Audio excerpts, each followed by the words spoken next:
What's up, everybody? Welcome to another edition of At a Glance, where I give you a glimpse into a particular faction from 40k. And it's meant to be an appetizer sampler to kind of help you decide if you wanted to collect that force or not, be it your first army or your 14th. Doesn't matter. So this time I thought I'd talk about my favorite Craftworld, and it's a lesser Craftworld, a smaller Craftworld, maybe not well known by people, and that is Craftworld Altansar. Now, Craftworld Altansar I really like. What drew me to them is their color scheme, which I'll get to after describing their fluff a bit. I have a method for this Craftworld's madness. Anyways, they wrote out the shockwave of the birth of Slaanesh and the Eye of Terror, the fall of the Eldar stuff. They survived that, but they couldn't get out of the Eye of Terror's gravity well, essentially. They were trapped by it. Weren't consumed by it initially, but as the Eye of Terror grew bigger, they couldn't get away, and they got consumed by it. So for 10 millennia, essentially, Craftworld Altansar was at the mercy of the warp, and the Eldar on Craftworld Altansar shed their blood on the regular, essentially, to defend it and keep it alive and going, and not just be consumed by the warp. The only being to escape the Craftworld is Malgan Ra, and Malgan Ra is the Phoenix Lord for the Dark Reapers, and per his fluff, the creator of the Dark Reapers. So he escaped the Eye of Terror and his Craftworld before it was consumed, and that's cool. I like it.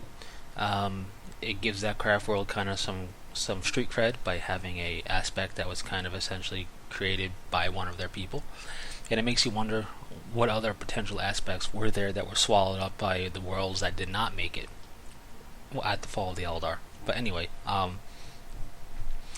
so Malgan Ra escapes, does his thing. 10 millennia later, the 13th Black Crusade is happening, and Abaddon and his Chaos forces rip forth from the Eye of Terror, and in doing so they create a rift, kind of a stable channel that you can go in and out of the Eye of Terror with.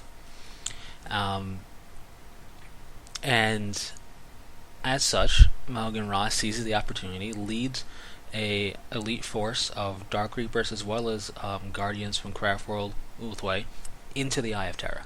They go in, they battle a bunch of stuff, and eventually they find Craftworld Altansar.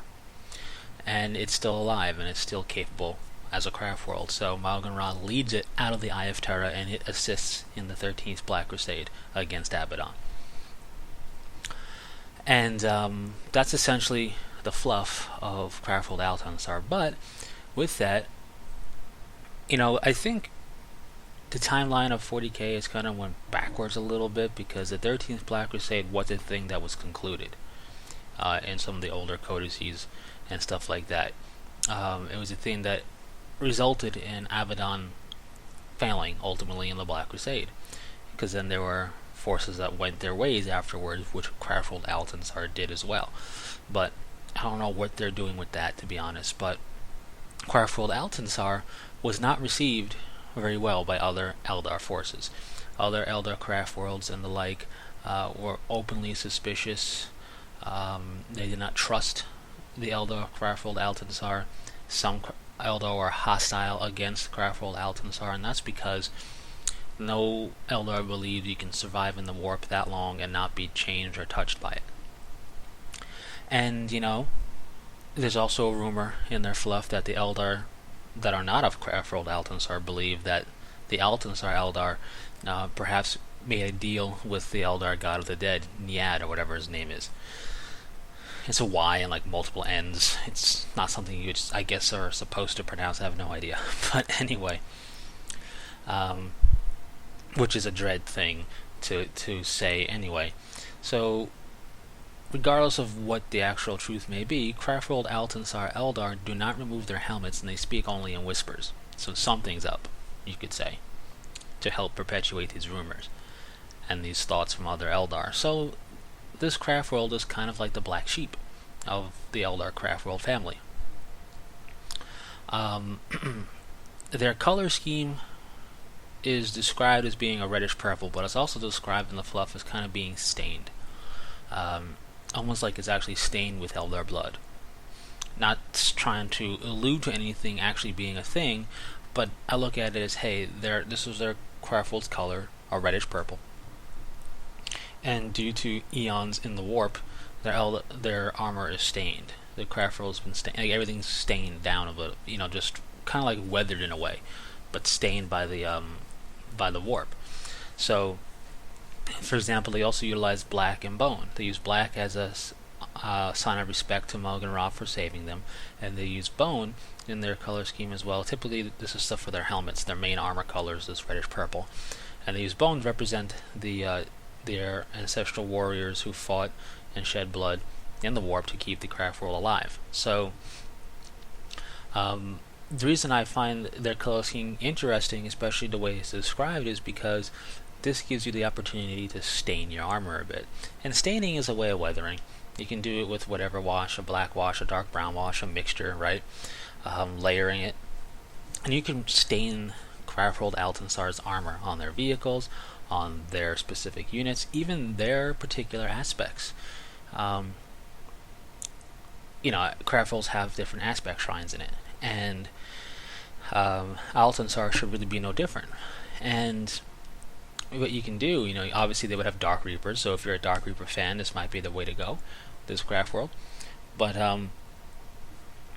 what you could do is have anything that's a color, like the Dark Reaper's weaponry or their bone color markings on them, be kind of stained and darkened. If you like fire dragons, you want to field some alongside your Craftworld Altansar, because again, they're aspects. They're still a Craftworld, they still follow those kind of ideals. Instead of it being the bright, shiny orange and yellow, you could stain it down a bit, which might make painting certain colors like yellow and white easier, because you don't have to worry about it being perfectly crisp. I just like the idea of staining the armor color of anything that's Craftworld Altansar to make it look like it's seen some stuff. And it's not like paint chipping or being weathered with mud and stuff that way. It's more like a warp touch stain, and you can represent that how you want in a way.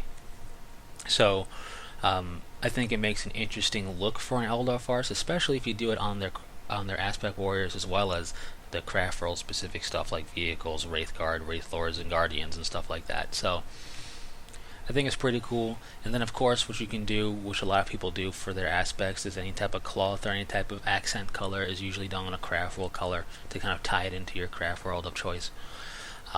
You could always do that as well. Now, as far as the symbol of Craftworld Altansar is what's called the Broken Chain, and it's easy enough to freehand. When you look at other Eldar symbols out there, some of them are pretty, in my opinion, intricate and complex. But Craftworld Altansar's I find to be, on Eldar terms, pretty simple. And if you really go with a brush or you get a micropen, you could go ahead and freehand it for sure, because I've looked it up on Forge World's transfer sheet. I've checked out GW's transfer sheet for Eldar, and I don't see Altansar's symbol there anywhere. Now, I do know for a fact that, and I don't know where exactly it is because I saw it a while ago, but you could definitely find a fan-made transfer sheet PDF to print, and it'll print on an 8.5 by 11 sheet of transfer paper. You have to buy the paper to be a water slide decal. You print it on that, you let the ink dry in a dust-free environment, and then you seal it with a few layers of ultra gloss spray paint varnish. And then you can trim it and use it like a regular water slide decal. And that exists, that's a thing you can do, and I do know that Craftworld Altansar symbol is out there as one of those fan-made sheets you can print.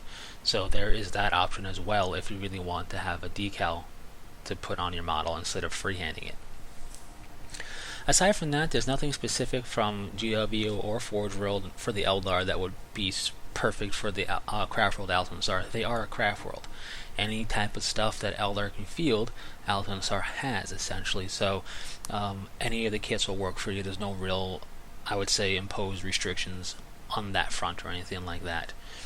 I do not know if the Harlequins visit with Craftworld Altansar or not, so I can't say for that. But since there's nothing saying they don't at this moment that I can find in their fluff, you could always field them alongside your Craftworld Altansar forces if you want to. But anyways, that's it for this edition of At a Glance. I really do enjoy this craft world. It's the look of it, it's the fluff of it, it's the idea that I kind of like this black sheep of the Eldar craft world family. But I also like the idea that a Phoenix Lord, because the Phoenix Lords are pretty cool. You know, their fluff makes them mythical and their capabilities. And on the tabletop, they're all right. You know, they're pretty decent for what they are. But I like the idea of Mogan Rod, you know, a Phoenix Lord, led an expedition into the Eye of Terror, which is a dangerous thing for Eldar to do, and emerge with a craft world that was still intact. I think that's pretty cool. Anyways, that's really it. So if you have any questions, comments, or requests, feel free to put them in the comment section. As requests go, whatever faction you want to request has to be an official GW faction, and it has to actually have fluff and color scheme to go along with it. Some of these factions are just official in name only, and I can't do anything with them. So, anyways, that's really it.